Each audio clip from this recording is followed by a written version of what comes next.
Greetings, Read My Mind Radio family. If this is your first time here, allow me to welcome you. My name is Thomas Reed. I'm the host and producer of this here podcast.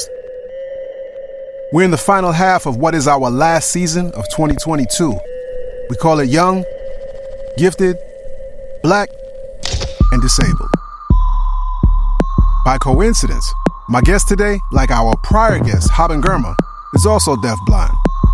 As we know, disability falls on a spectrum and is experienced differently by each individual. Hearing two different Black deafblind experiences, well, that's just going to add more dimension to the conversation. Keep that in mind as we get into it. Let's get it. Read my mind. Read my mind. Well, my name is Mark Softman. I'm a light-skinned black man with a short black kind of graying at the temples hair. And I typically wear glasses, but I'm not wearing glasses. Got a blue t-shirt. I got a blue background behind me. I'm considered sighted deafblind. At 16 years old, Mark underwent acoustic neuroma brain surgery. In addition to auditory processing challenges, the surgery left him deaf in his right ear. He began experiencing progressive vision loss about 10 years later and is now legally blind. I'm kind of like, okay, I've just got to find ways to deal with it and enjoy what I'm looking at in the world, what I'm hearing in the world. The people who take the time to give me the time to take my phone out. Mark uses Google Transcribe. The speech-to-text app enables him to understand exactly what a person is saying. With magnification, he's even been able to function using pen and paper to interact with others. Yet, as you can imagine, there are some real challenges. A lot of the issues really about my disability was kind of like, well, you get older and you really understand yourself a little bit more. You understand how your disabilities are impacting you. You understand the solutions, and then you see the problems that I've faced. Staying employed, interviewing, just trying to socialize with people where you really can't hear or you really can't see someone looking at you, trying to make eye contact with you. We'll see just how that difficulty, socializing, impacts all aspects of a person's life. Mark's either an optimist or he just has a good sense of humor. To note the benefits? Some people have tried to engage me with the point of mugging me, and I'm kind of like, I'm sorry, did you say something? They say something snippet, I'm saying, I'm sorry, I don't hear very well, so I don't understand what you're saying, and then walk away. Give me your money. What? You heard me. That's a good defense. In addition to what I'm going to call the ableist muggers, sometimes those who walk away are potential employers. Being deaf can make interviewing a real challenge, especially when the interviews consist of multiple people asking questions. Mark's access accommodation doesn't always suit potential employers. I'm a paralegal and I work in anti-money laundering compliance, Thomas. So I deal with people who are in financial services, typically don't like to write things down. There's nothing you can do. And, I've also had interviews where I would have to name the National Bank of Pakistan. These kind gentlemen took turns sitting next to me, talking into my ear and writing things out very patiently. Not one of them had a problem.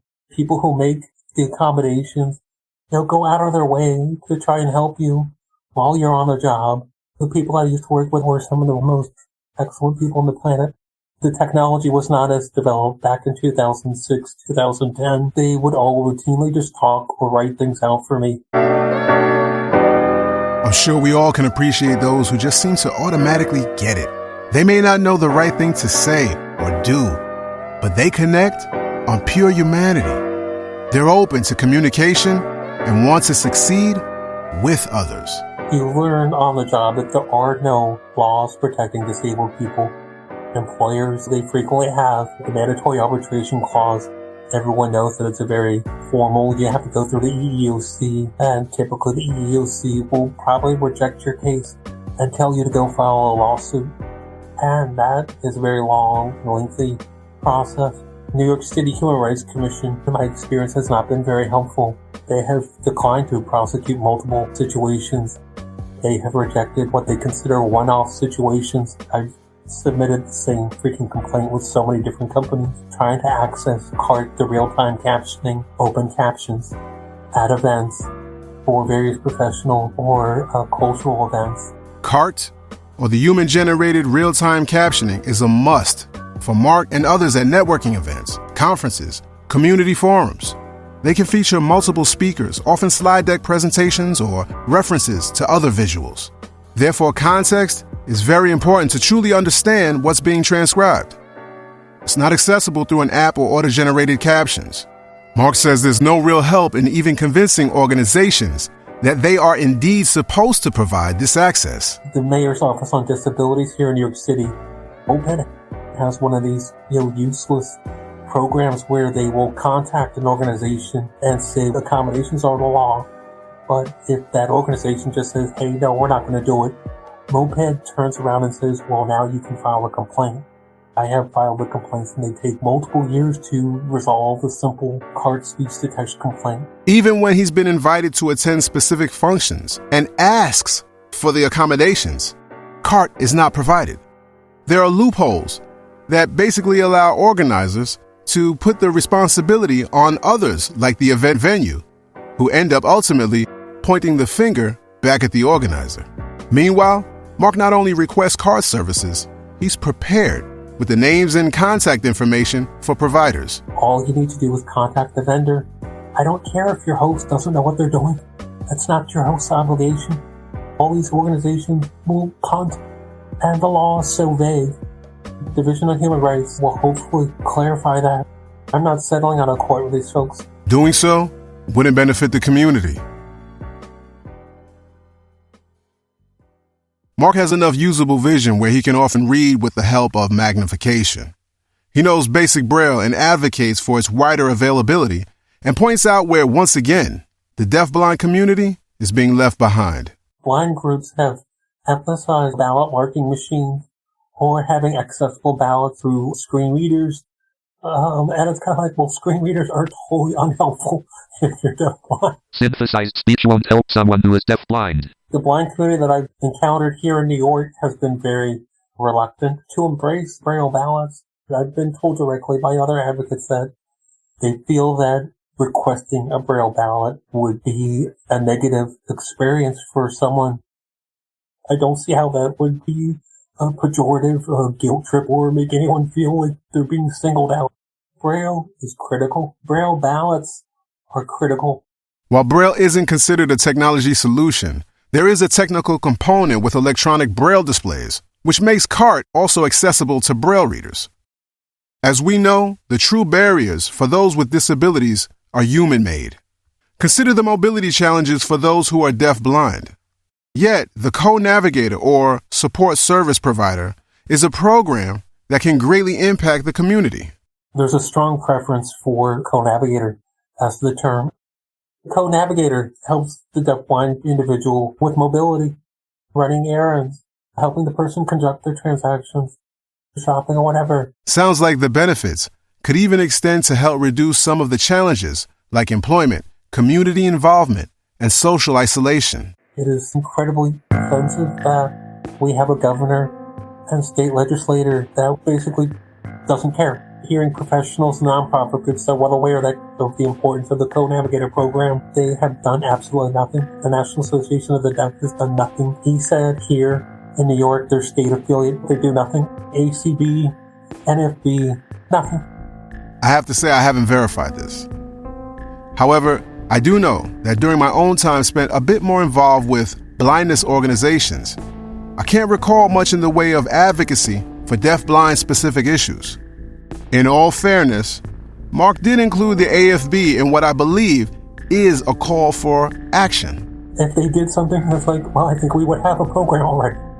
If the blindness organizations and the other organization was to get involved, what exactly is the involvement that's necessary? We're talking about more folks advocating for it, or is there something very specific that they're not doing that they could do? Helen Keller National Center cannot advocate because of their federal funding. Okay. I think he's looking for advocacy. And maybe that's not actually a lot to expect from advocacy organizations, especially considering what happens when many in the deafblind community try to participate in community or political events. You really have a hard time participating when you can't get the electeds to make accommodations at their events. They don't care. There's a fear of disabled people still, and it's deep. And it's one of the reasons why, even within the progressive political community, people won't touch it because they don't think that there's votes in the disabled community, and they don't realize the voting bloc power that is growing. That block can be really effective, especially with solidarity, disability solidarity. That means recognizing that you and your specific disability doesn't truly win unless we all win. Along with recognizing other disabilities, that also means the multiple intersections that we bring. So-called race, gender, sexual orientation, etc., etc. With this in mind, I asked Mark a very specific question around representation. Any conversation amongst the deafblind community about Helen Keller in terms of representation in the media? If there's anything about deafblindness, it's always Helen Keller. And I'm just wondering, do you have any thoughts about that? Is there any sort of discussion about that? Any feelings? Some people have concerns about, she was from an upper middle class Southern aristocratic family that does have ties to the Confederacy. I understand that she would have to be from a very well-off family in order to have a private tutor. She's elevated to commodification. It overlooks the fact that Helen Keller was a radical, very much advocate of workers' rights, women's rights. She was not a weak woman. She was a pretty strong-willed individual who spoke her mind very clearly and pissed off a lot of people. The way Helen Keller's story is told often doesn't present the nuance within her own life. More importantly, that simplification allows us to not consider others who are deafblind. People just want to latch on and commodify things and oversimplify things so that they don't have to think.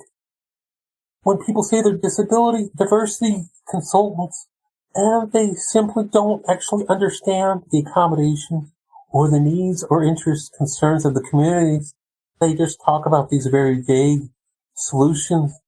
They do these LinkedIn hashtag strategies that really doesn't help inclusion. You're playing along with a narrative that's controlled by neoliberal elites, not people. It's only through challenging the elites and demanding on meaningful laws, programs, and services that respect individuals for their humanity. Co-navigator services provided, Braille ballots, Braille literacy, eliminating tokenism. Why don't we have accommodation job centers that the government could just basically simplify this for all businesses and say, we have the solutions. You have no excuses for denying opportunities to people just because they need accommodation. As a society, we seem to be okay with accommodations that are easiest for us. And too often, the undue burden is put on the disabled person. It's like we fail to see the value of accessibility. That allows people to live an independent life without having to rely on family, friends. I'm always reminded that an independent life should be dictated by the individual. What constitutes an independent life for me may be quite different for you, and that's fine. Similarly, this individual approach applies to access. So even if you have a solution, the solution still needs to be tailored to the individual. And that is the tricky part. As Andrew Cuomo demonstrated in his COVID briefings when he was refusing to provide in-frame ASL, you can't just assume that just because someone's deaf-blind doesn't mean they're the same type of deaf-blind. I don't need pro-tactile. Providing pro-tactile interpretation is not going to help me. The cart solution is not going to help another deaf-blind individual. So you can't say, well, I've provided ASL. Tell me a little bit about what you like to do when you're not doing all of the advocacy. Well, I like art. I take a lot of photos because it helps me see things. I end up taking a lot of photos. I don't necessarily see what I'm looking at until I look at the photos. I like going to opera, sporting events, and I love baseball, hockey, soccer. Well, I'm not tall and I'm not a big guy, so I never went out for football and I never tried basketball. You used to play baseball? Oh yeah, I used to play shortstop, third base. Okay. Been on the All-Star team a few years. That's sort of how I like to think of my guests. All-Stars, or as I tell them, all here on the podcast. Official. That's right, Mark. You're an official member of the Read My Mind radio family, brother. If you want to reach out and connect with Mark, you can find him on LinkedIn. That's really the best way to reach me. It's my name, Mark Saffman, M-A-R-C, S like Sam, A like Apple, F like Frank, M-A-N. I met Mark on Twitter. I can tell he's a persistent guy just by the way he followed up with me. He continues to contact and schedule meetings with elected officials, from local to federal. He shows up for council meetings and continues to request access. He follows up when the access isn't granted. He's an advocate. And as we know, there's all types of ways to advocate and inform. In fact, I'll ask you to advocate for this here podcast. All you need to do is to tell a friend that they can find Read My Mind Radio wherever they get podcasts. Transcripts and more are at readmymind.com. And all good advocates know that's R to the E. D, and that's me in a place to be. Like my last name. Peace.